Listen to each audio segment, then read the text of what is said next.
Uus Porsche Macan on kõige ehedam näide sellest, et ei tasu usaldada isegi mitte oma kõige lähedasemaid, sest et Macan usaldas, võiks öelda, et oma vanemaid nagu Panamerat ja Cayenne'i, kes rääkisid talle augu mootoriplokki, veendes teda jutuga hakkama täielikult elektrisõidukiks ja rõhutades seejuures, et nad tulevad ise peagi järgi ja muutuvad ka elektrisõidukiteks.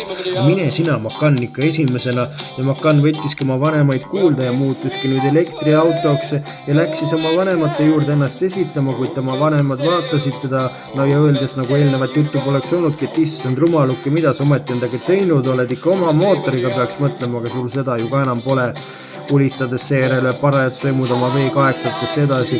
Ehk et see tähendab ju seda, et Porsche pidi muutuma täielikult elektribrändiks ja tema uus elektriauto pidigi olema uue põlvkonna Macan, kuid nüüd on ta ümber mõelnud ja lasknud oma Panameradel ja Cayennidel toita oma V8-d veel nii palju, kui neil tujugi on. Aga mida siis selle elektriautoks ümber muutunud Macaniga peale hakata, kas tema väärtuseks ongi nüüd vaid metalli hind?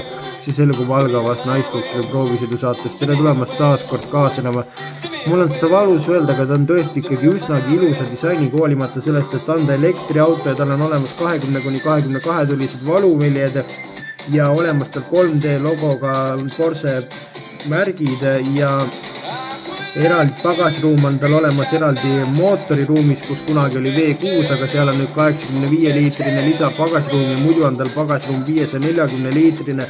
Tagaistatel on jalaruumi omajagu rohkem, kui oli vanemas Macanis ja seal on ka eraldi kliimapaneel ja piisavalt palju ka pearuumi, kuigi selle kliimapaneelile võib liiga lihtsasti tegelikult jalgadega vastu minna.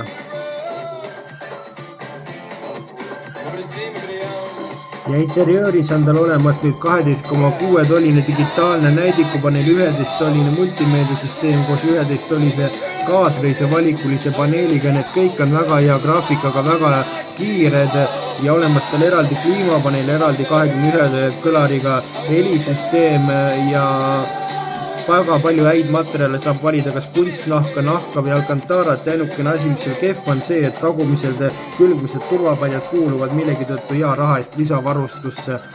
Ja jõudlusesse puutub tegelikult see, et tal on olemas 2 mootorit, mis moodi on ta nelikveoline ja sel juhul on olemas tagasillas eraldi mootor ja olemas ka nelikroolimine, mis vähendab pöörderaadist 1 meetri võrra ja olemas tal 95 kW-tunnine akupakk ja saadaval ta 335, 402, 430 või 630 hobujõulisena ja sõiduulatust on tal kusagil 500-600 kilomeetrit ja kiirlaadjast laadides saad lüstida temaga edasi juba kuskil poole tunniga, kuid tavalises laadjas kusagil 4,5 tunniga. Kui sa paned ta tavalisse koju vooluvõrku, siis võid ikka mõned päevad ikka koomast ära langeda, et oodata, et ta täis laeks ja 84 000 eurost algab ta hind, nii et mõnel elektriauto filoloogil või entusiastil on tegelikult siin avastada küll, aga kuid eks seda valikut selle Macani jaoks teha on ikka raske, kui ikka Panamera ja Cayenne kõrval ikka oma V8-id ikkagi paarutavad kõva häälega edasi. Selline on uus Porsche Macan ja selline oli sellekordne naislukselu proovisid. Kohtume teiega juba nädala pärast, seniks kohtumiseni ja liigel ikka turvaliselt.